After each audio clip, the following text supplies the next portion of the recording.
Hello and welcome to Fathoms Deep, a Black Sails podcast. From Common Room Radio, I am Liz Stevens. And I'm Daphne Olive. And here we are at episode 16. We are quickly approaching the season finale of season 2. The plot is thickening. I'm excited. The plot is thickening. I am too. Part of me is really sad though because I love season 2 so much. So I'm so excited. And then part of me is like, I love season 3. Don't get me wrong. But I was looking, from the minute we decided to do this, I was like, I get to talk about season 2. I'm so excited. Season 2 has really got a lot of meat when it comes to talking about the character arcs and the story for sure. So I would agree with that. And I also think that it's such a strong finale that we're building to. I remember just being so surprised by it. Yep. So that'll be a lot of fun. And it was hard even to pay attention today and not be thinking ahead because... we're in Charlestown. I know what happens in Charlestown. I know you do. A lot of our listeners do. To be honest, I was really struck this time by how much this episode looks back. There are so many, and I have notes on all of them. There are so many references in this episode to themes and things people have said since the beginning of season 1. So that's going to be really fun to go through. That is very true. Yeah. It's like they touched base to almost all of the different themes that we have talked about. They certainly did. Exactly. It's really, really cool. Before, it's not a spoiler to say, before we have a big shift, it's like we kind of checked in on where we stand with all of these things that have been growing the whole time. And when I thought about it, I think this was a moment where this is where the concept of the power of storytelling, that's where it really hit home for me. Yeah. Where I was really like, oh, this show is totally about that. And then immediately went back to the beginning to see all of the different places where storytelling. Yeah. Because here, yes, it's, very, very explicitly said, but we'll talk about that soon. Yeah. So I had a few things I wanted to bring up beforehand. First of all, last episode when I was talking about the 5-man band, I spaced on the name Joji. I can't believe I spaced. Yes, he's the guy with the big curved sword, the big Asian guy. Oh yeah, that's right. That's the silent one. Yeah, he's the silent one, yeah, and everyone talks about with the katana. I cannot believe that I forgot his name. So sorry, Joji. Love you. Wish you would talk. Hoping in season 4 you get to say some words. That would be fabulous. And then the next thing I wanted to bring up was our friend Jen at Great Chemistry on Twitter brought up a really interesting thing about metamorphosis. Yes. I saw some of this on Twitter. Right. So we kept talking about metamorphosis, and Jen is a scientist, not a biologist. She's a chemist. But a really interesting twist on this is that as a biological reality, metamorphosis is not a change you choose, or not you, but, not a change that is chosen. It's a change that's essentially a biological imperative. And so she wrote about that it's something that happens to you. Not a choice. Right. And as a result of your circumstances. Yeah. Exactly. And so that really, really works for all of the characters that we talked about metamorphosis, that not a biological imperative so much as, as a situational or character imperative, but that they were all going through changes that they had to go through. Yes. Yeah. It wasn't just because they had, been introspective and thought, you know what I ought to do, but exactly. But the world pressed in on them and changed them. Right. I really loved that distinction. I thought that was really, really cool. And that's it. Oh, and the last clarification I wanted to make was about our Patreon exclusive. Yes. We had said last time 2 weeks, but it was 2 weeks from when we recorded. Right. So it's a little bit different. Yeah. So when this episode drops, I will actually be going to Oklahoma City in 2 days. Yeah. Not a week after that. So when you hear this, everyone, you really just have 3 days. Just a few days to get to us. And so remember, use the hashtag AskFD with your questions for our Patreon exclusive. If they're really spoilery, it would be better to email them to us, or if they're longer, Or even to DM them on Twitter would be fine. Right. That would also be fine. And then what you need to do is you need to become a patron of Common Room Radio to access our answering of the questions. Right. Yeah. So Liz, say the website again so that people can find that. Sure. Patreon.com/Common Room Radio. And you can really start with as little as $1 a month. So it really does help for us to keep making content and to do some more things. Right. And there's lots of other fun things from other Common Room Radio podcasts as well. Yeah. I have enjoyed them as a patron. Yep. Our Hamilton episode is on there as well. Mm-hmm. Oh, is it really? That's where it is? Yeah. It's in the that Patreon. One. That's right. That back from February or something. Super fun. Really, really that fun. was a good one. Yes. Okay. So yeah, let's get into this episode. Okay. Ready? I'm ready.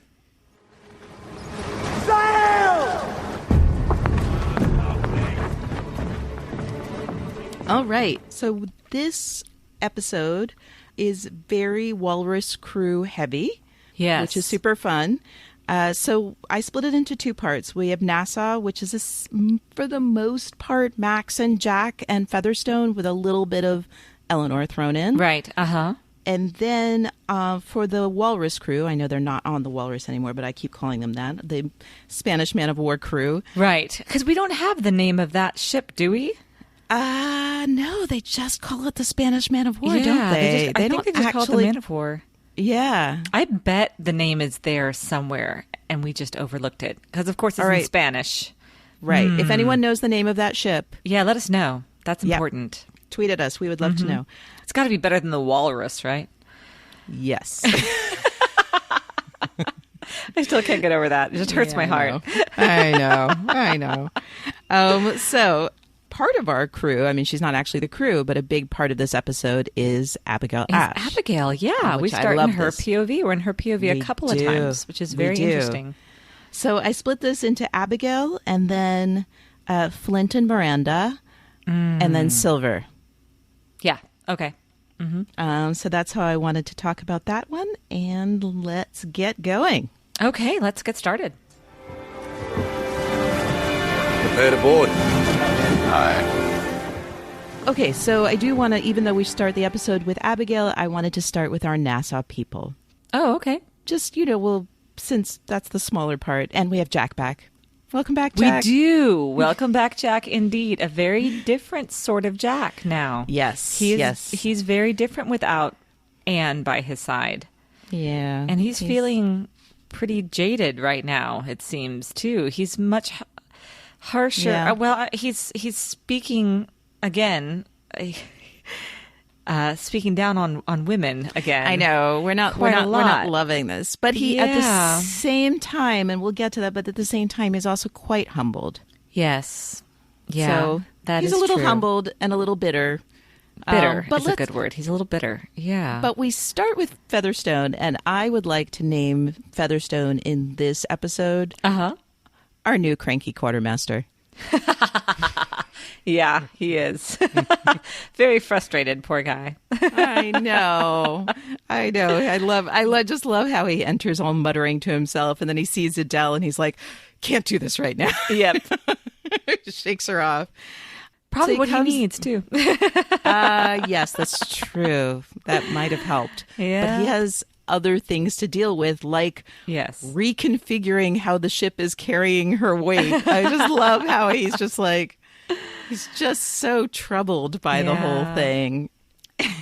I don't know. He amuses me to no end. He really does. I love every time he's on screen. It just makes me happy. Yeah, he's pretty funny, actually. Yeah, he's very funny. And then on a more serious note, so he says, he's freaking out. He's just like, doom and gloom. This is not going to work. Everyone's going to figure out what we're doing, even though, everyone probably figured out while he was muttering to himself all the way up to the brothel. Right. Yeah. And then comes hollering about it in the room. They're both like, you want to lower your voice a little bit? Someone on the moon may not have heard you. Right. Yeah, exactly. And then Max works her magic, at least partially. He says, are we capable of this? And she says, yes, we're capable and more. And then did you notice she does that same thing? She gets away from her desk. She walks up to him. She touches him, her reassuring voice. Oh, I didn't notice that. And again, I don't know how much it player. worked on Feathers. I know she is. But again, in a way that's really supportive of people. That's true. But yeah, I don't know. He did go off in a huff. I mean, we did see him afterwards, like kind of ranting to Adele about something. So I don't think it worked that much. But then what I love is then she says to Jack, is it possible for two men days removed from unending wealth to be less happy? And the reason why I love this is I want to do, this is my first callback, Silver in the season finale of season 1 says almost the identical thing about De Groot. De Groot and Dufresne were in the middle of plotting their mutiny, and Silver went to bring them the information of where they needed to, like where they were going to find the Urca de Lima. Right. And he says almost the identical thing about De Groot. De Groot walks out in a huff, and he's like, that man has a very strange way of, I forget, of like showing his excitement about, imminent, unbelievable wealth or something like that. And I just love that. I love this. Just, again, this episode is just all over the place, has things little callbacks, little parallels to past moments. I did not notice that at all. Yeah, or that one, anyway. Yeah, this is for people like me. Who the obsessive types. Yeah, the ones who, one could argue, maybe have watched the show too much, but I don't really think such a thing exists, so I'm just going to own up to it. So yeah, but again, like I love that because I always love anything that's going to be a parallel between Silver and Max. Yeah, that's true. They're very interesting. Mm-hmm. They're very interesting. They're interesting as similar people, and the like parallels that are shown, I feel like really also show how they differ from each other, and that'll be a continuing thing. So then we have the discussion about Anne. Yeah, and it's really pretty heartbreaking for me. It was to have, I mean, we were talking about in the last episode how much Anne was adrift without her tether to Jack. And now we see the reverse side of that and how devastated Jack is not to know Anne anymore. Like that was, I mean, I think their partnership was a big part of both of their identities. We talked about that again last week. Yeah. And now we're seeing how much it's true for Jack and how he's, especially someone who prides himself on his knowledge of people and the situation, to suddenly find himself, what do you say, that she's a mystery to him? Yeah, and that he says that there's two things that could explain this. Right. Either she's so drastically changed recently, or that he never knew her at all. Never knew her, and because Anne is Anne, he'll never know the answer. Yep. And wow, yeah, yeah. I think he's shaken to his core. I stand by my idea that when he left her, I mean, obviously he understood she was upset, but. And this is an argument for maybe he didn't understand her at all, like that he didn't understand how his leaving her behind shook her to her core the way it did. Mm-hmm. And so as sad as it makes me to see Jack sad and upset, like I think this is a very appropriate lesson for him to finally learn about her, that he didn't necessarily understand her as much as he thought, and that there were aspects of her that he didn't know, and that's, well, we've got men maybe learning to appreciate their women a little bit more in this episode. Maybe we'll see. Is that what Jack was doing? Beware the women, they bite. Yeah, I know, Jack. We understand you're upset. We don't 100% appreciate the way you're talking about women, although with Eleanor. You mean Madam Honeypot? Yeah. Well, that was the thing that cracked me up also in the next scene when Featherstone's back and they're trying to strategize, and then Jack says that thing about, what does he say? He says, it's astonishing how much damage a woman can do when you let her in the door. And Featherstone turns to Max and says, is he talking about you? And she's like, no, he's talking about Anne. And he's like, no, I'm talking about Eleanor. And it's like, wow, it actually could have been any of the three of them. Yeah, for sure. Especially for him. Right, exactly. So yeah, that's, I don't like the way he's talking, but I understand how troubled he is. Mm-hmm. And he's worried about Vane. I mean, I just thought this was interesting because he had just said a few episodes ago to Anne, like, that Charles Vane was something they survived and they should leave it at that. Right, yeah. And now you're seeing, like, how troubled he is about Chaz's fate. Yes. He's really, honestly, really, really preoccupied with this issue of what might be happening to Vane. And I'm still so impressed with him when he went up to the fort and talked about how Charles had taken that fort just by force of will. Yep. Which is true. Yeah, it is absolutely true. But he still very much respects and honors him. Yeah. Yes. And cares about him. Mm-hmm. I mean, this was an interesting, possibly an interesting revelation for himself. Like that we saw the hints of a somewhat adversarial thing going on between them in season 1. And now he's finding himself suddenly kind of personally upset about what happened to Vane. So we should keep that in mind. That's most of what I have to say about them. We have, just the plot thing of the one prostitute who had gone to Mapleton. Oh, right. To report. So we found out that was happening, that there was spying going on. And Mapleton then reporting to Eleanor. Right. And then there was one more parallel that I wanted to bring up was that Fraser, when he was talking to Eleanor, I guess he said he had given her a few days, and then he said, yes. He said, what are we going to do about this? And she said, you don't even remotely mean we. You mean I. You want me to kill everyone, basically. And so I felt like that was an interesting callback to Vane, where with the consortium, how he was just like... Whose name did you use exactly? Exactly. Exactly. But the thing that I like what she said, that I think is relevant to other stuff going on in this episode was that, he said, well, it's not like you haven't killed people before to suit your needs. And then she said, I've done that in the past and I will live with it, but I will not let that define me. Mm-hmm. Which was an interesting thing to say. I mean, and you could see him too. He was, I felt that the look that he gave was a little bit condescending as he left, where he was like, okay, sweetie, whatever helps you sleep at night. Oh, no. And I think a lot of people probably would look at it that way. Yeah. I think I do, frankly. I do too.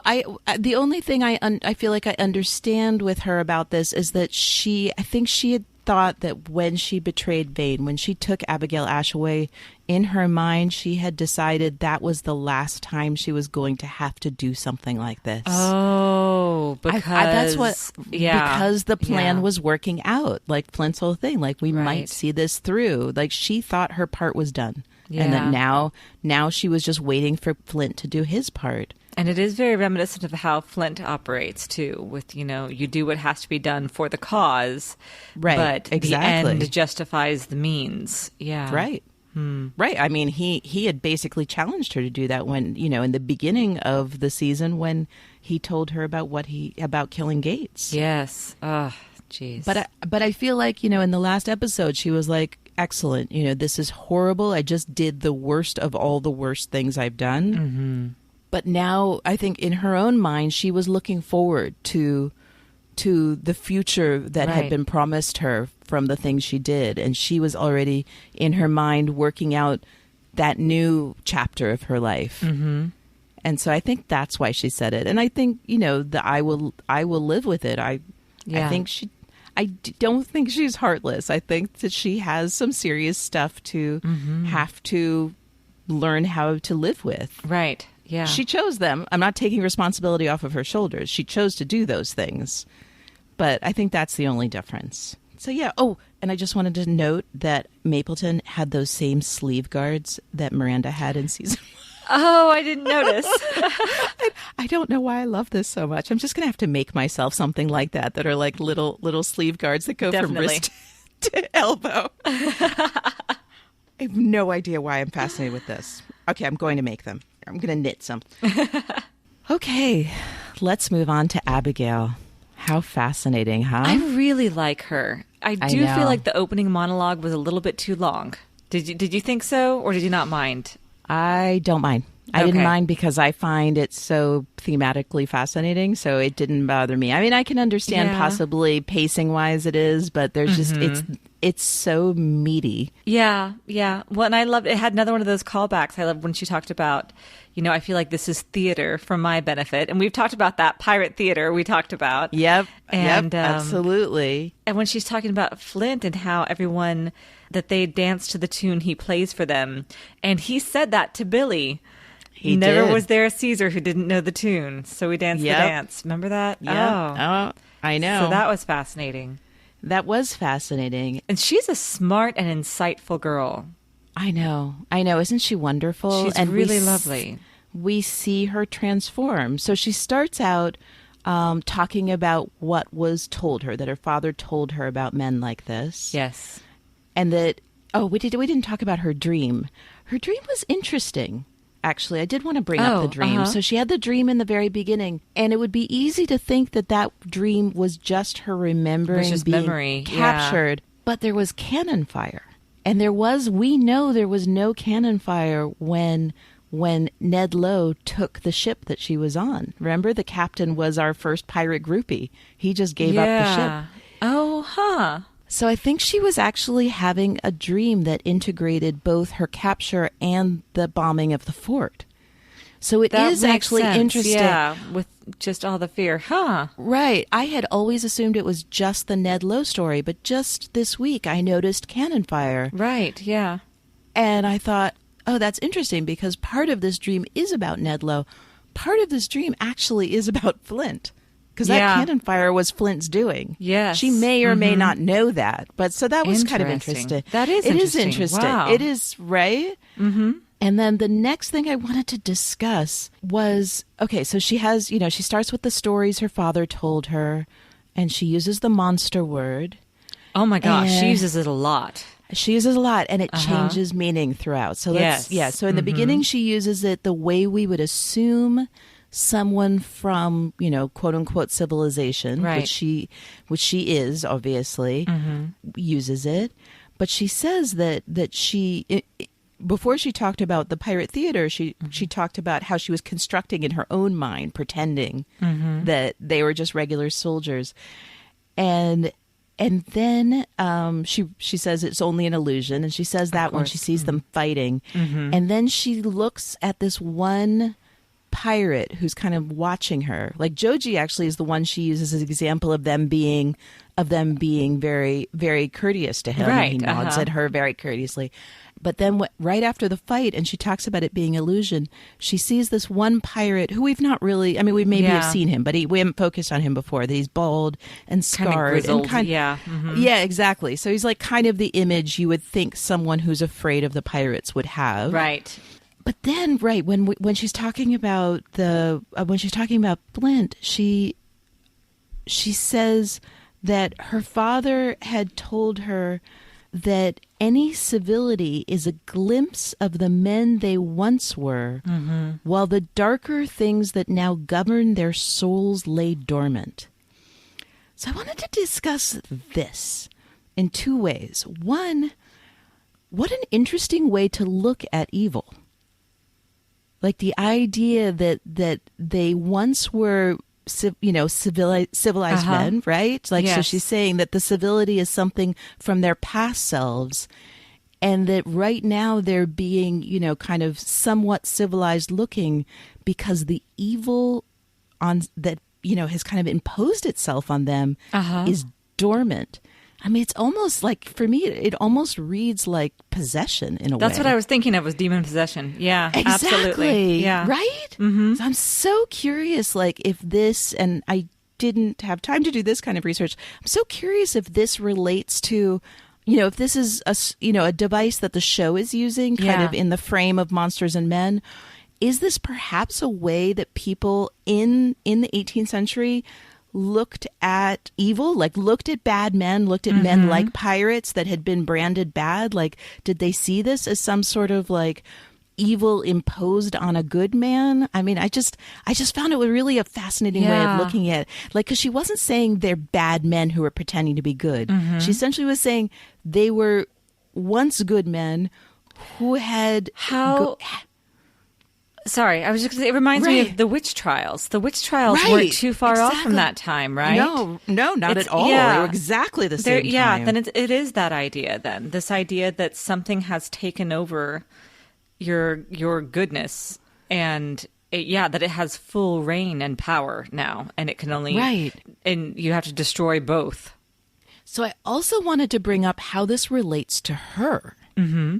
Because, okay, she, was from a noble family, we're assuming went to a very fancy school, left in London while her dad went to, the wild new world without her. But remember when she talked to Vane, and Vane told her that he had killed Ned Lowe, and she said, good. Good. Yeah. And I just wanted to, bring that up. This is just an interesting mirror perhaps on what she sees going with her own experience. She is talking about herself going through a transformation during the scope of this episode. And it's just really interesting. I don't have a definitive thing to say about it. I just wanted to bring it up that it was that perhaps she's imposing some of her own experience on them, that she's seen a side of herself that she wouldn't have been so comfortable with herself. Yeah. That she wouldn't have been comfortable with. Kind of like Miranda says, that her former self wouldn't recognize her current. So I don't want to get too much into that conversation. We have to wait for Miranda because there's so much to say. Yeah. We'll get there. But I just wanted to bring it up. I just thought this was interesting, this idea of who's the true self and what is the good and what is the bad. And again, Abigail's image of the pirates, of course, changes, but this opening explanation of what she thinks is going on with them was so fascinating to me. Yeah. Because she's not right. She's calling them monsters, but she's also kind of saying they're men who have a monster that's taken over them. Yes. Which is a little bit different and maybe more charitable. I'm not sure. Yeah. I'm not sure where. Well, she goes back to that more in the end monologue, right? Right. Do we want to talk about that now or no? Let's wait. Yeah, okay. let's, if you don't mind, let's go through her process because I think it's really interesting. Okay. So next she gets to the dance to the tune line when Flint is walking through all of the pirates. Right. And then she says, theater for my benefit, but then she says she kind of sees Flint as the most monstrous of monsters. If she says, what happens if the theater no longer serves his purposes and he lets them loose? And she says, what if they're all monsters?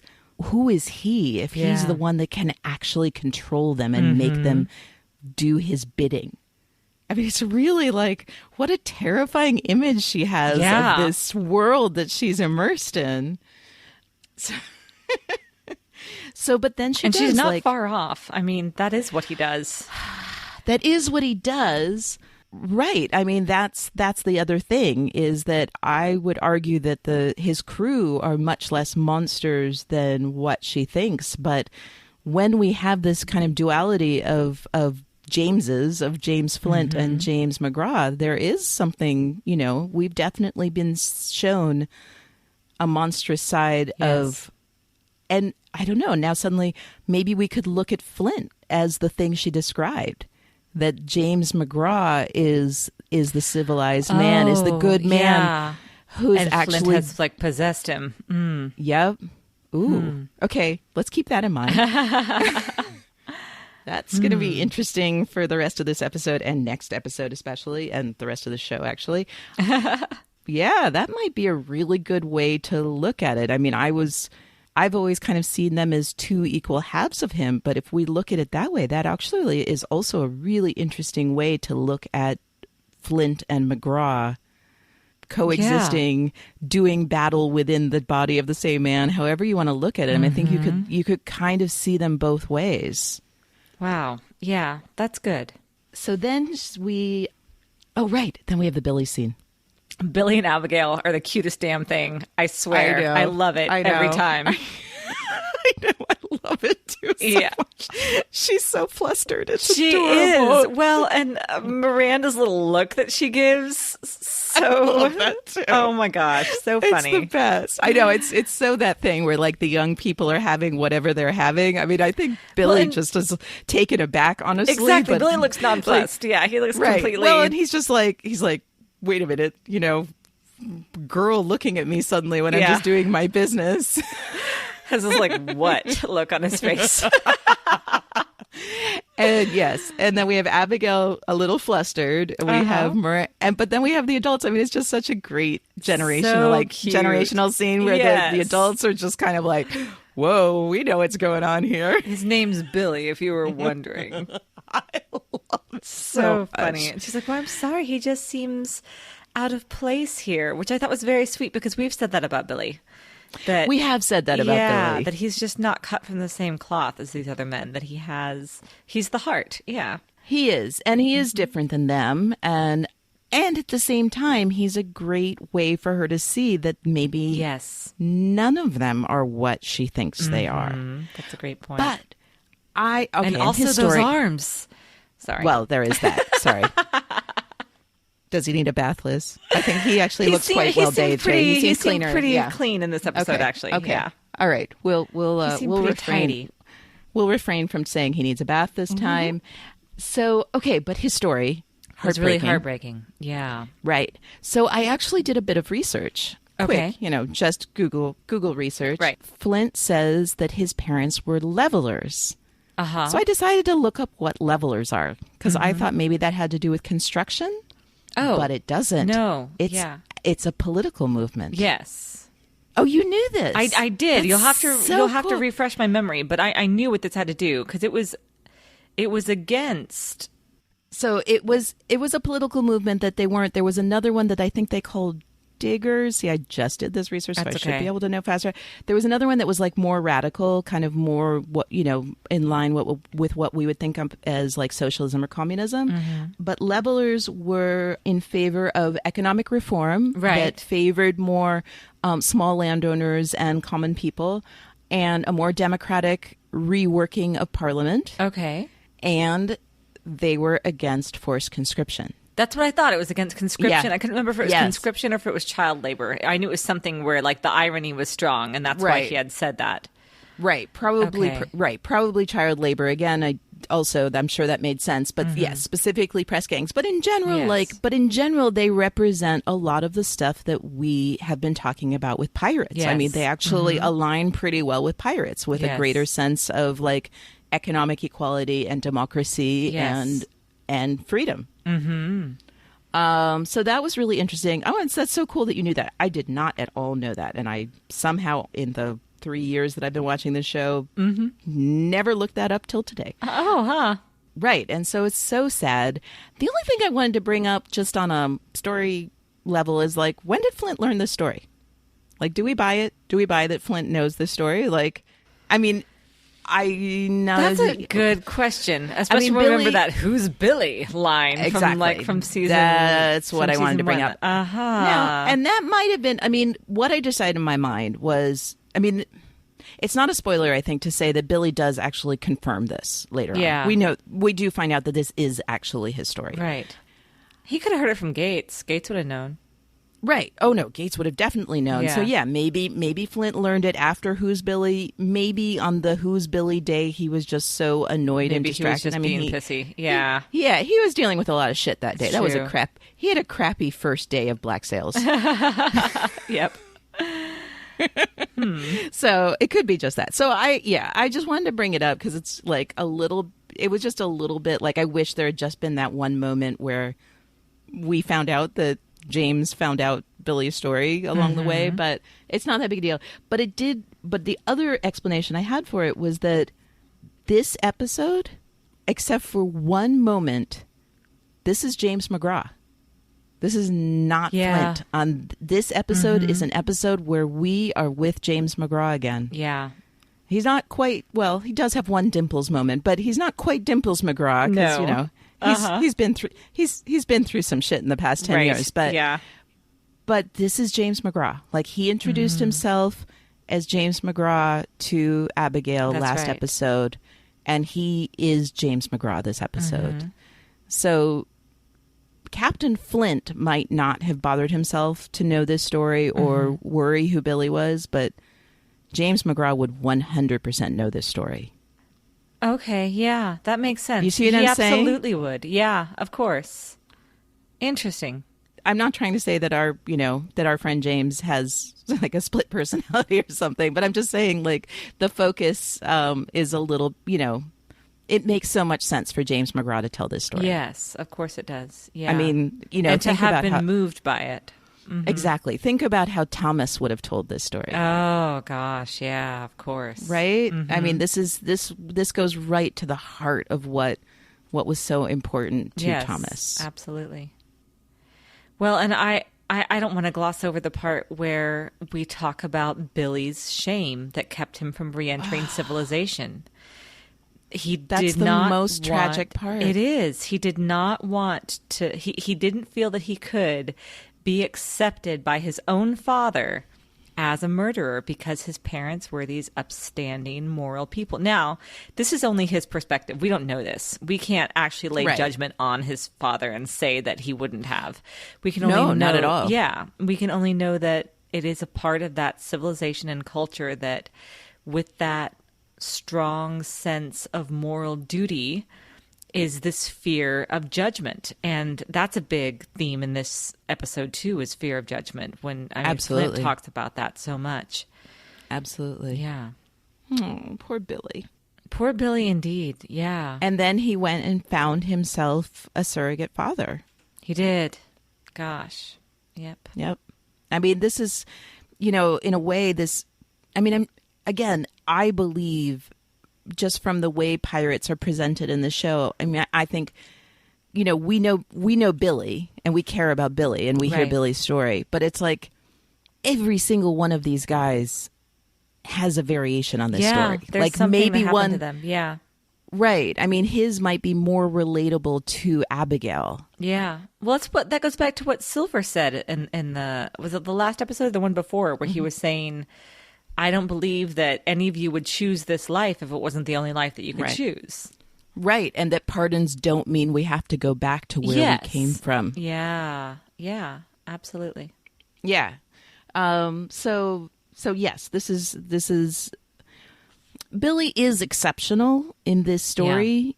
Yeah. And at the same time, you can tell from his perspective about the crew that they're his brothers. Yes. That he's essentially saying, yes, you see me as exceptional, but I see all of us as pretty much the same. Right. Yeah, that's good. So I think it's important to remember that. He's representing a very typical story that is one that represents what happened to a lot of people who became pirates. Yeah. Yeah, it's, it was not a great time for people who were not very wealthy and of means or of nobility. I mean, it was a hard time for most of the people in the world. Okay, so then we have the burial at sea. That's the next time that we see Abigail. That's right. Okay. And I just wanted to point out that, then we're having her voiceover again, and this is when she's starting to see them differently. And she talks about, she says, when I was young, I was told stories of monsters and the valiant men sworn to slay them. And then she says, maybe now that I've crossed the ocean, I'm in the New World, I'm starting to understand that maybe that story clouded the truth. Yes. More than it, and I love that. And it says, it would seem these monsters are men.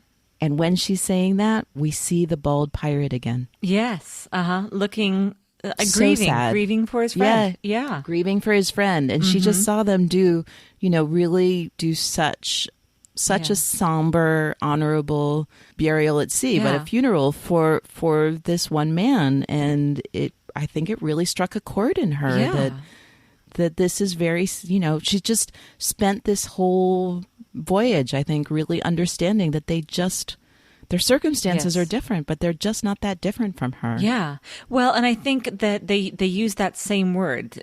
She said, what was it? The valiant men to slay these monsters. Yeah. And that's what Flint had said, or McGraw at the time, I suppose, had said. that Billy slew that man. You know, it's that same. But who gets to make the rules of when murder is okay?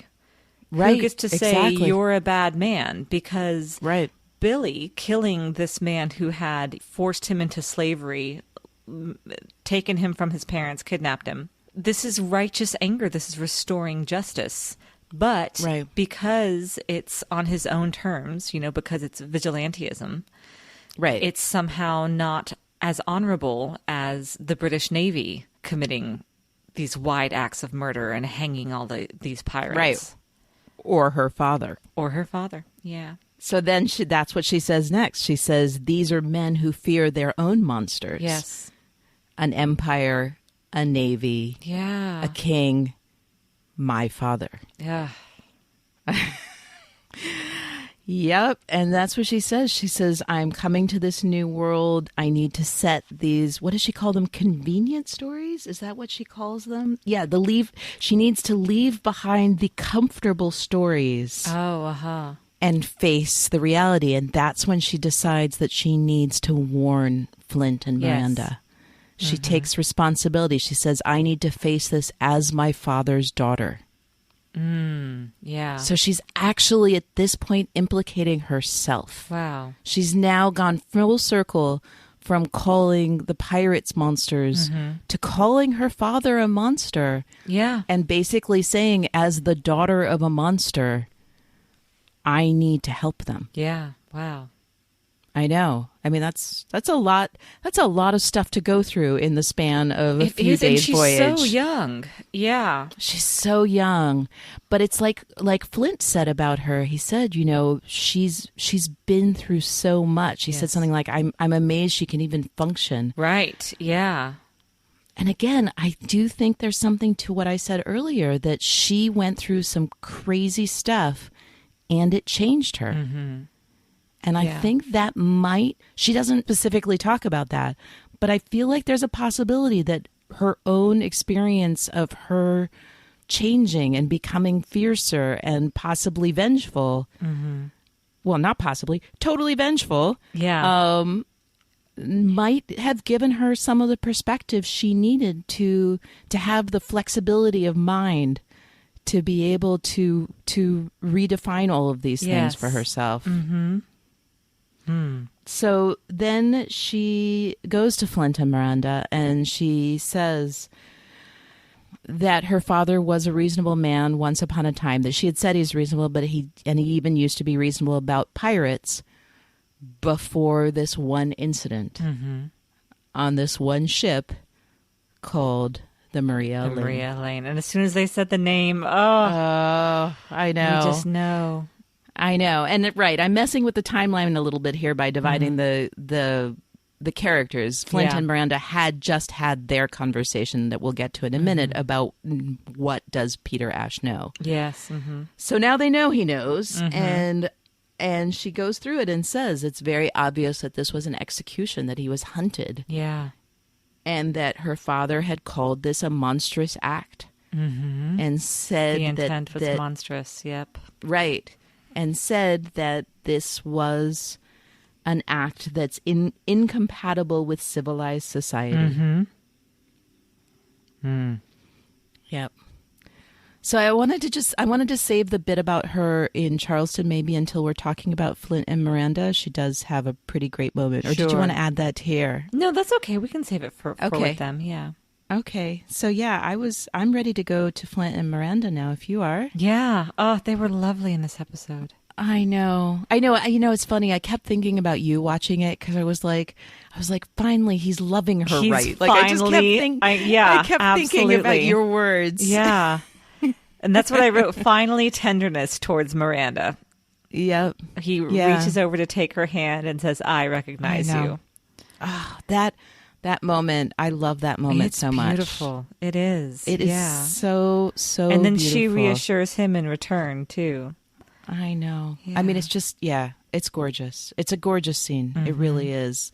And it's so true. I mean, you finally see, again, this is the James and Miranda of 10 years ago. They're finally relating to each other for real. They looking at each other and seeing each other. Mm-hmm.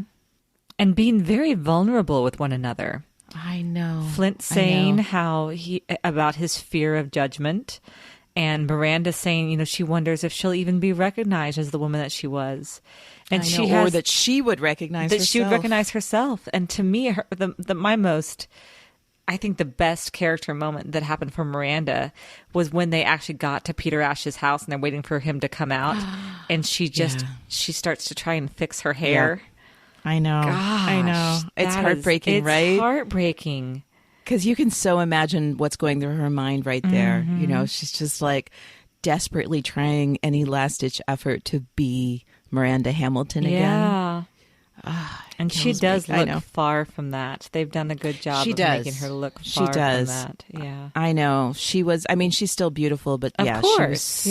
She was just shiny in London. Mm-hmm. I know just what you 10 mean. years. Yeah. Yeah, she really was. She just luminous and so elegant. Refined and elegant. Yeah. Mm-hmm. And she's just hardened by all of this. Yep. Yeah, weathered. Exactly. She's weathered. Exactly. Mm-hmm. Right. Exactly. So yeah, I just kept thinking this is the partnership. Like they agreed to be partners, and they really, in this episode, they are partners. Yes. Each evening they sit and they talk about, about their emotional states, about their future, about the prospects of this thing they're trying to do together. And it's just I was so proud beautiful. of her for fighting to come along too, because he had a very valid point. He did. Yeah. He really did. I wanted to talk a little bit about the judgment thing real quickly before we get to that part. Mm-hmm. So she brings up, she says, after they talk about recognizing, she says, will Peter recognize us? Mm-hmm. But it's actually the next night that he talks about this judgment. And he says, I was ready for a fight. That's the thing I expected. Mm-hmm. And he said, at the end of this road lies judgment. And she says, you can defend that man. Mm-hmm. And then he's speaking about Flint in the third person. Mm-hmm. Did you notice that? I did. Yeah, absolutely. So again, it's like I said, this is McGraw. This is James McGraw speaking, and he's speaking about Flint as if Flint is not a distant person from himself, but a different person than himself. Yeah. Mm-hmm. And that's a smart way strategically to look at it, because he's going to need to approach Peter Ash as James McGraw and at the same time talk about Flint. Yeah. But of course he carries all of that, the guilt and the weight and the haunting. Like, you can't separate that. Those personal physical actions that your body does, you can't separate that from the way it affects your psyche or your soul or however you want to look at it. Right. I mean, this duality really kidding is himself. Not... Yeah, it is not good or healthy. Right.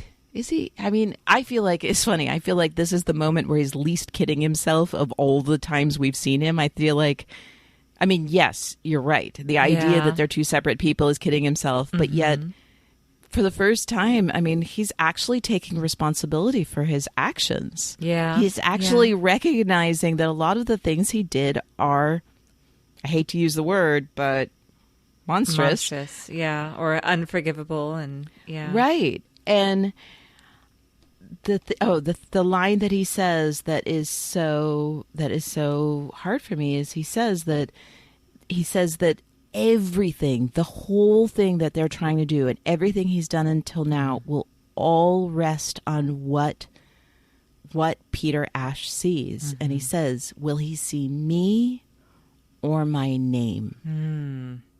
After working so hard to build this name. Exactly. That's what I wanted to bring back to, is that there is I feel like there's a theme of this episode where suddenly characters are actually experiencing the negative side of the stories they have built. So we had that with Eleanor. Yes. Eleanor built this story of being a badass, right? Yeah. That we've not liked the whole time. And now she's suffering from that because everyone expects her to just be ruthless. And Flint is suddenly now, after spending 10 years doing this. Oh, dear. You know, all we've seen from the very first moment we watched this show, we watched how he built the story of Captain Flint. Yep, we sure did. And now, suddenly, it's not a strength. It's a liability for him. Wow. But again, but he's right. This is not what he planned on. He planned on a fight. This is not the way he thought this was going to go down. Right. No. He was, I mean, he had a strategy, and the strategy required the myth of Captain Flint. Wow. But now that he's changed gears, now that he's partners with Miranda, now that he's trying for reconciliation. Yes. Oh, goodness.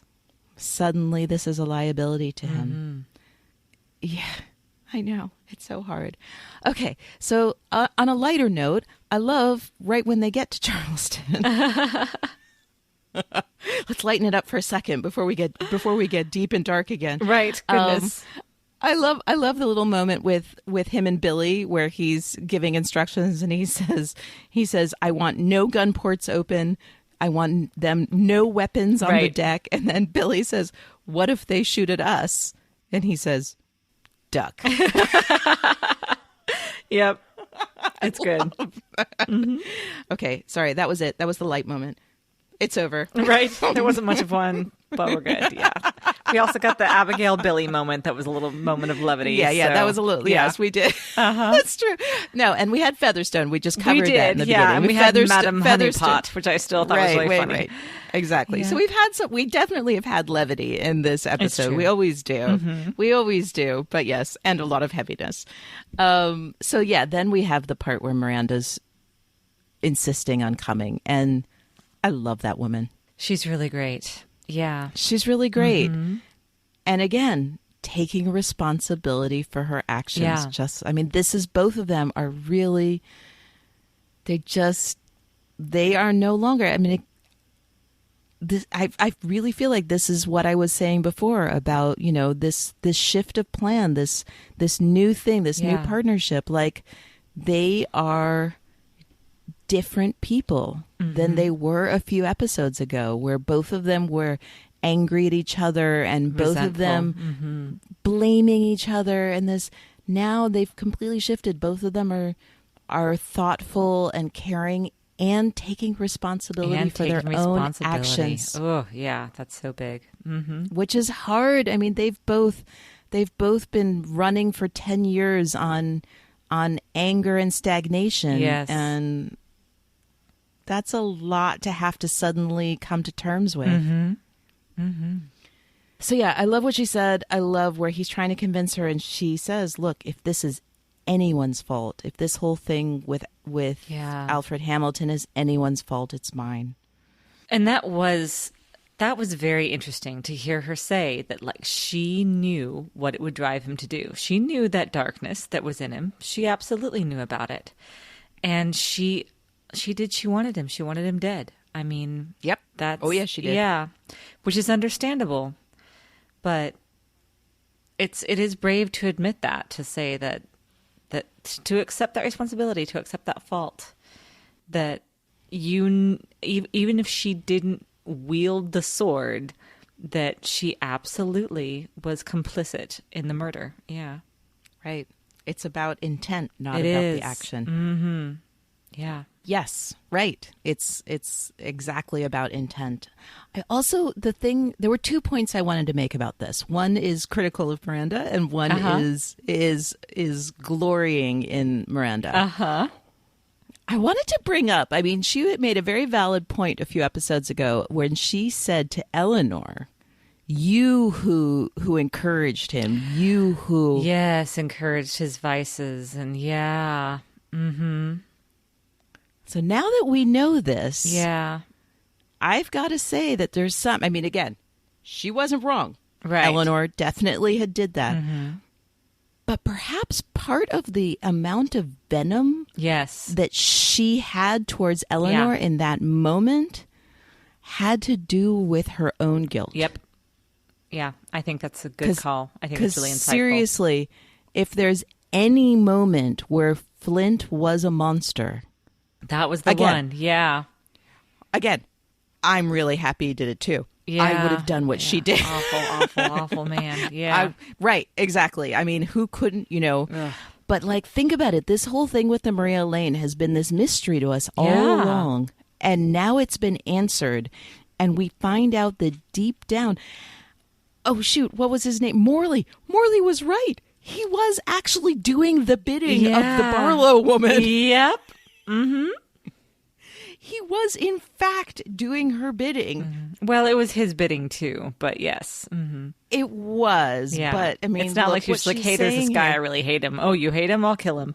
It wasn't that exactly, but yeah. No, of course, but sure, maybe it was too much to ask of her to not tell him, but she told, I mean, again, I think she's I don't think she's being too harsh on herself. No. She knew what was going to happen. Yeah. So it's good that she's owning up to it. Yeah, they did hunt that ship at her bidding and for her purposes. Morley was right. Yeah, it's pretty crazy.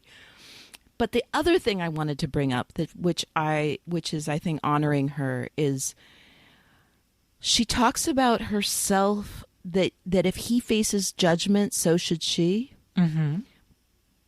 But this is a judgment based on actions, not on shame.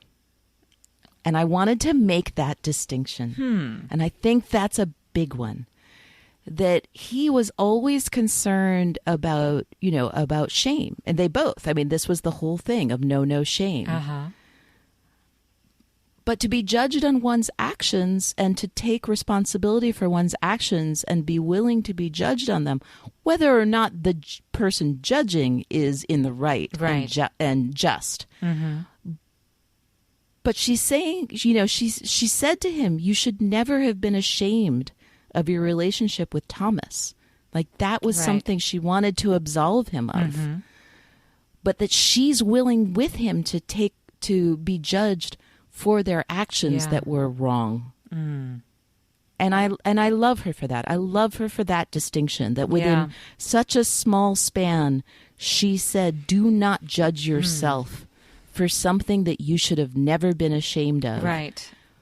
But I'm willing to stand with you when both of us are judged for something we did that was wrong. Yeah. Mm-hmm. Wow. That is really important. Yeah. Isn't it? Yeah. I mean, this was really for me. I mean, yeah. Well, because it's easy, I think, that when you get to that point where you're like, well, civilization is just wrong, and this moral code they have is wrong, that you can dismiss all of it and just make your own. And she hasn't done that. Yeah. Nope. That's interesting. Right. Mm-hmm. Right. I mean, that is the realm of Vane. And I love Vane. And I love Vane. Yeah. Vane is our ultimate, and we'll get to that at the very end. Let's talk about his letter at the very end. Mm-hmm. Vane is our ultimate freedom fighter, but Vane is also someone, and this is, in my eyes, his tragic flaw, is that Vane sees civilization as wrong, sees himself as right, and then so therefore every choice he makes is the right choice because he's fighting for freedom. Mm-hmm. Fighting for freedom is a great thing, but it doesn't excuse everything. Yes. And that's the distinction that Miranda's making. Mm-hmm. Is that, yes, Alfred Hamilton was a horrible man because he judged based on shame. Right. Mm-hmm. And we did a bad thing. Yes. Because we chose vigilantism. Mm-hmm. I mean, it's that same question that, like you said, it is tied to Billy as well. I know. These are hard questions. Traversing the world of right and wrong when looming over you is a world which is a monstrous civilization is looming over you, and yet you still need to hold yourself to some sort of morality. And I feel like Miranda's she's the example of someone doing that and guiding James through that process. Yeah, that's good. Okay, so next we have when they get to Charlestown. Yeah, we both sighed up. Yep. Mm-hmm. So we see British flags everywhere in the shots. Then, like, suddenly we are. Yep, we made it. We're in civilization. Yep, you're there. We're back in we're in civilization, right? I guess back in civilization. And we have Rhett, who's explaining to them about how Charlestown is so different since the governor has come and he's gotten rid of the raiders. And we see the pirate hanging. Behind the hanging pirate, we see this horrible cage full of slaves. Yes, I know. It's just like, this is a great place. Right? Hanging man in the like marketplace and slaves. I know. And then he says, we get back to the question of stories. He says, the moment you stop fearing it, it loses its power. Bam. And that's when they start beating on my man Flint. They sure and do. I don't like it. No. I don't like it at all. And so that was the thing I wanted to bring up, was how lovely the way that Abigail stands up for him. And then it takes her a moment. It takes her a moment to get her voice. Like just a second. Yeah. Right? Like she says stop really quietly, and then she says stop, and then she realizes that she has power in the situation. Exactly. That she's sympathetic to them and she has power. Gosh, she hasn't had power in so long now. Exactly. And using it to help her captor. Wow. I know. I kept thinking, I was like, wow, if this was a thing back in the 1700s, Rhett would have been like Stockholm Syndrome, Missy. Hello. Yep. Exactly. And then, when they meet Peter Ash, what an amazing scene, right? I love that scene. Without speaking, you see all these things happen. Yeah. Like, that's when we know that he had no idea that Flint was the person that he knew. No idea. Well, and then when you see that flicker of a smile and he says, "Welcome to Charlestown," and you're just like, it's going to be okay. Right. I know, but he goes through so many emotions. Like he actually kind of mouths the word "what" or something. Yeah. Like he mouths some word, and then Miranda nods at him, and it just there's a lot going on there. Because he was ready for Captain Vane, so he must have been a nervous wreck for weeks waiting for his daughter. Absolutely, yeah, he's gone through a lot too, and he looks a little bit haggard also. Yeah. He does look a little bit haggard. And then he has to go. I mean, I'm assuming that, she or someone had said Flint to him, and we know that he knows the name Flint. Yes. And then he walks out and sees his former friends. Sees his friends, yep. Gosh. And again, looking so different. Yep. All of them look quite different. He looks the most the same, but the same, but cool. still. Right. Oh, yeah. That tiny, it's not even a scene. It's like that tiny snippet of non-verbal exchange always gets me. I just love how much is happening there. Yeah. It's like they have a whole conversation without talking. Well, we'll find out more about that in a week. Let's talk about our man Silver.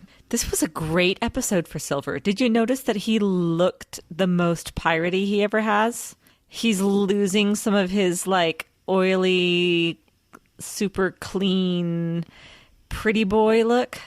He also has a jacket. Oh, yeah. He has a jacket now. Uh-huh. It makes a difference. It does make a difference. I mean, I just feel like jackets are show authority. I mean, I just feel like there's a whole almost.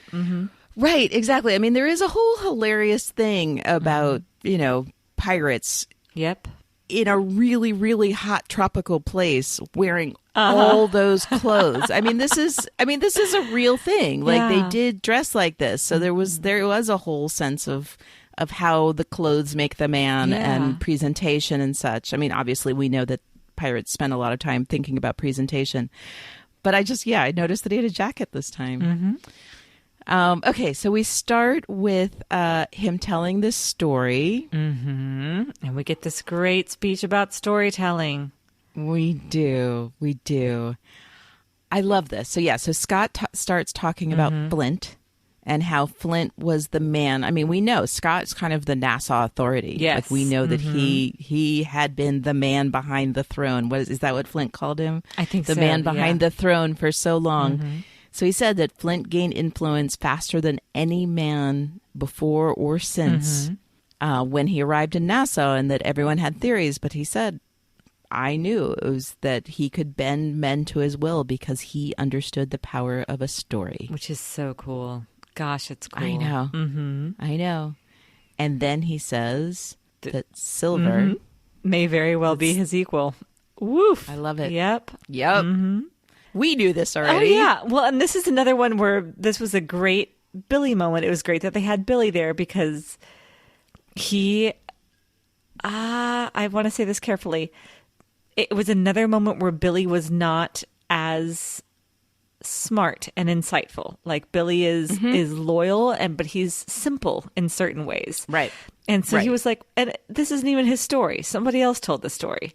Right. And and Scott said, the story is his, the story isn't his. The power of the telling, that is clearly his.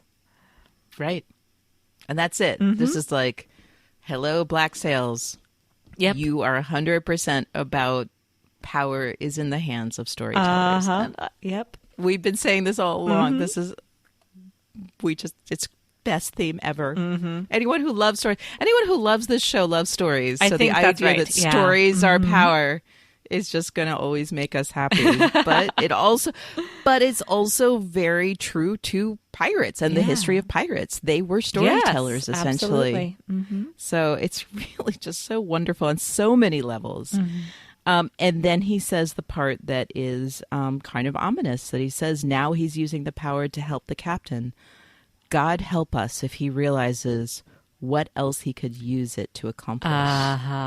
Yep. And he says this not knowing what we know, which is that Silver is already betraying that same captain. Now, who are his two little henchmen guys? There's the one that falls from the mast, and then the brown-eyed guy. Right. So there's their names. We get the one who dies. We get both his first and last name. Right. But they Nicholas, are listed. Right. Yeah. We have Nicholas and Vincent, and these are the guys who were guarding the gold. Right. So Nicholas was laughing during Silver's speech. Poor Silver, I was saying, like, nobody is as smart as him. He's just like, I got to walk you through everything. I know. I love that, where he's like, so I see that you only heard half of what I said. Yeah. But then he was schooled, when Vincent told him, I don't remember exactly how he said it, but that people believed in him in a way that he didn't understand, that he had so much more power than he thought because the men did believe that he had their best interests at heart, which is so inaccurate. Like, who actually has their best interests at heart? Flint. Not Silver. Well, that's what I love. Well, I did write it down because I really love this go quote. ahead then. So if you don't mind. No, I don't mind at all. So yes. So Vincent started out by saying, you gave me a look. And Silver's like, a look? You're joking. Yeah. Are you kidding me? Yep. And then he says, Flint gives an order, and to get you men to follow Flint's orders, I need to put on a show. Again, pirate theater. Yes. And convince you it's in your interests. But I give you a look and you're ready to murder a man. And then Vincent says, I listen to Flint because you tell me it's in my interests. I listen to you because I know that you give a shit about me and my interests. Which is just woefully inaccurate. But boy, that was good information for Silver to have. That's very interesting information. And I would say this is another example of someone creating a story about themselves that ended up backfiring. Oh, yeah. And I wouldn't even call it necessarily a backfire, but it certainly took on a life of its own. Right. I mean, Silver didn't really want this death to happen. And it could have backfired. I mean, this I death, see. Yeah. You see what I'm saying? Yes, If anyone thought enough about this death and it had looked even a tiny bit suspicious, that would have raised questions when one of the two scouts who was watching the gold died. Yep. After hearing a story that the gold mysteriously disappeared. Yep. So it could have backfired for him very much. Well, he certainly seemed nervous enough about it when he went running out there. Oh, yeah. He's super nervous. I mean, running out there, not so smart. No, I did notice. Yeah, for sure. But yes, we will keep in mind what Silver's just learned. Yeah. Because that's a very interesting bit of information, and he definitely looks surprised. Yes. Uh-huh. Yeah, he sure did. Gosh. Okay, so now that we're done with everyone, let's talk about Vane's letter because, oh my God, Vane's letter. It was really great. And again, who wrote this letter for him, I wonder? I know. This points to him being literate because it was a very personal letter for him to have dictated. It was, right? Because he couldn't have had one of his crew talk about Eleanor in that way. Maybe he could at this point. Now that he's now that he's actually killed her father, it's a little more badass, right? For sure. That, and also that he's showing that he didn't 100% trust her because he had Plan B. That he had this plan B. That he had to work this out. That's probably how he presented it to his crew. That he's like, okay, I didn't really ever trust her. Here's my plan B. Right. This was the plan B I was always planning on doing. Or maybe even presented it as plan A. Yeah. Like he's like, you know what? I always wanted them to steal the girls so that we could get the Spanish man of war because ultimately that's gonna be our ticket for piracy forever and ever and ever. Which is true. Yeah. Yeah, which would totally. You're all set if you've got that crazy ship to take other ships. Amazing. So gorgeous ship. We had some adult feelings in this episode. Sure. I know we didn't talk about We didn't. Yeah. It was very brief, but still, anytime it's full sails on the ocean, I'm just like, there it is. There it is. So I the only thought I did also think about the literacy question because this keeps coming up. And the only thing I thought of was we know Jack didn't write it. Yeah. This time we know for sure that Jack didn't write it for him. I don't know. But yeah, let's get to the content. Also, his crew, they don't seem like the most literate bunch. No, they don't, do they? No. They sure don't. Yeah. Who knows? Maybe cranky quartermaster is like, who knows? You know. Jeez. So yeah, but I love the content of this also because I feel like this is really like, you know, this is Vane doing his own thesis statement. This is his statement of intent, and I love it. Is that it's not just about his freedom. Right. It's not just about, is that he's expanding this. He has a vision, which we didn't know up until now. We always knew, you know, we always kind of felt like he did whatever he wanted to do because he wanted to do it. Yeah. And then we learned he had been a slave. So we're like, okay, well, now we kind of understand more about him. But I love this idea that he's saying, I was a slave and I am no longer a slave, and therefore neither will Nassau be. Yeah. And, you know, as we know, serious glitch in Flint's whole plan here. So now we've got two glitches. We've got the whole, you know, going to get the Urca gold and the whole Vane's going to steal your ship and never wants Nassau ever to be a colony again. So like wrenches are being thrown all over the place into this plan. But you can't help yourself from kind of respecting him for it. You really can't. It's true. It's pretty badass. I've always loved Charles Vane. I just like him. Yep. Well, and yeah, this is like a declaration of independence for Nassau. It absolutely is. So I really love that about it. So we'll just see how that all turns out. But like, how cool that he's like, yeah, I really hoped that this whole thing would work out between us and I could trust you. Right. But, you know, just in case, I had this whole other plan. And then you see all of them in the water. Yes. I remember the first time I saw that just going, holy shit. Yep. What does this mean for our story? I can't wait. So exciting. Oh, man. Yep. Really looking forward to these next two episodes. I know. I know. And really dreading them a little bit, too. Yeah. Well, we'll get there. We'll get there. Yeah. It is Black Sails. It is Black Sails. Things happen. Ready to guns! Full complement! All right, Liz. Do you have a thesis for me? I do. I have a thesis statement. You already said it once, so I think maybe you must have a different one because usually you don't say yours first of all. No, I think I did actually. Oh, did I? I don't know. Yeah, I might have read it. So mine is, it would seem these monsters are men, and it would seem these men fear their own monsters. You're probably right. Okay, let me say mine, and then we'll discuss. Yeah. Okay, so mine is, he's going to render judgment, and it all depends on what he sees standing before him, me or my name. So, like, yours is about the monsters of men, which really is, one of the biggest themes of all. Mine is about this idea that people's story of themselves has turned out to work against them. I think I buy yours. I think those, those are obviously the two big themes here. Yeah. Well, because it made me think of our other storylines too on Nassau, because it made me think of Eleanor. And also when Jack was talking about Vane. Yep. So mine also relates to Flint and Silver and Eleanor. Like I said, I kind of laid that out along the way. I was laying out my thesis statement all along the way. I still like yours better. I don't even know. Honestly, I mean, seriously, how could I choose anything but monsters and men? So I pick yours too. Excellent. Queen of Nassau. Queen of Nassau. Okay, what was your favorite thing? Oh, what was my favorite thing?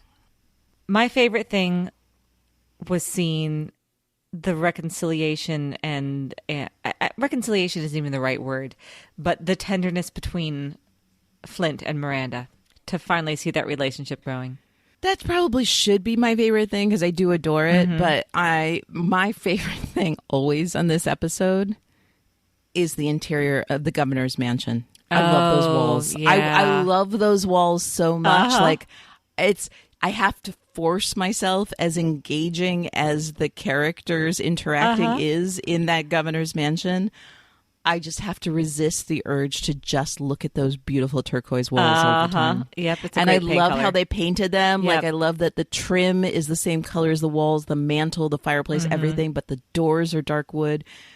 Just gorgeous. This is just, my interior design self can't help herself here. And like, How funny. Themes, characters, favorite show ever. Oh, wait, but walls.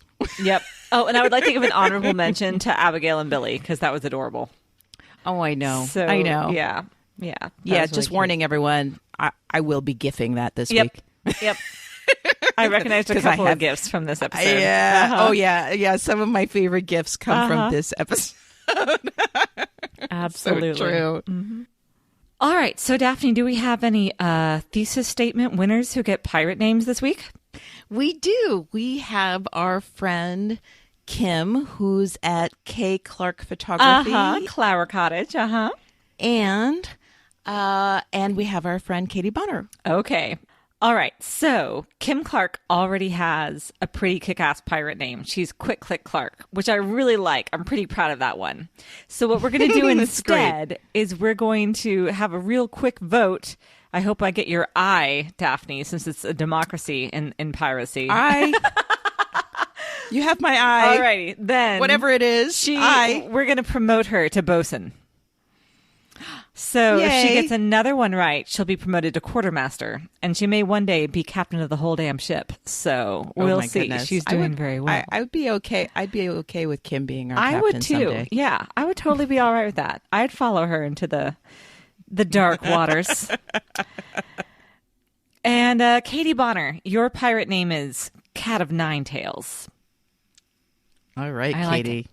So I like it too. Speaking of silliness and piracy and etc.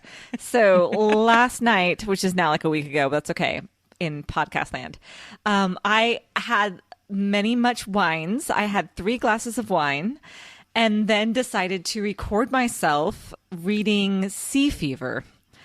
And it actually turned out pretty okay for a one take after 3 glasses of wine. Okay. Wait. And by pretty okay, what Liz really means is Oh my God, so beautiful. It's a little Such bit, a beautiful reading. It's a little bit embarrassing, but people liked it, so we're going to add it to the show notes. So there'll be a little video of me reading Sea Fever, and it's a great poem if you've never heard it. So it's check amazing. that out. Yeah. Yes. It was a lot of fun. If you ever wondered where this whole like Liz and ships and adult feelings things came from, this might help kind of tie this all together a little bit for you. Yeah, I would say so. No, it's super lovely, and everyone should watch it. And it's really, I loved it. I really loved it. Ah, what a silly evening. Okay. Okay, so a reminder: send us questions. Yeah. #AskFD. Mm-hmm. We're going to be just answering your questions, no matter what they are. Mm-hmm. I promise. No matter what. And it might even be, we're talking about having it be video and not just audio. So, yes, we're going to see if we have time. We've got a lot of stuff going on when I go to Oklahoma. Yeah, there's a wedding, there's a bachelorette. Yeah, but we're going to do our best. Yeah. But yes, if we can do it as video, we will. We can maybe just make one of our kids hold a phone and take video of us. Who knows? We'll see how it all goes. If we can't do video, we'll do audio, but we're going to try our best to do it as video. So send us questions, #AskFD, or email us at podcast@commonroomradio.com. All right. Okay, well then, until next week, from Common Room Radio, I'm Liz Stevens. And I'm Daphne Olive.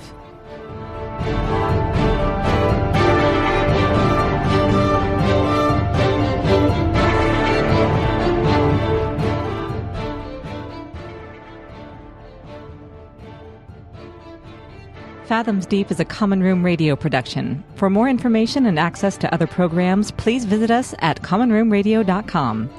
To show your support, pledges of as little as $1 a month can be made to patreon.com/commonroomradio.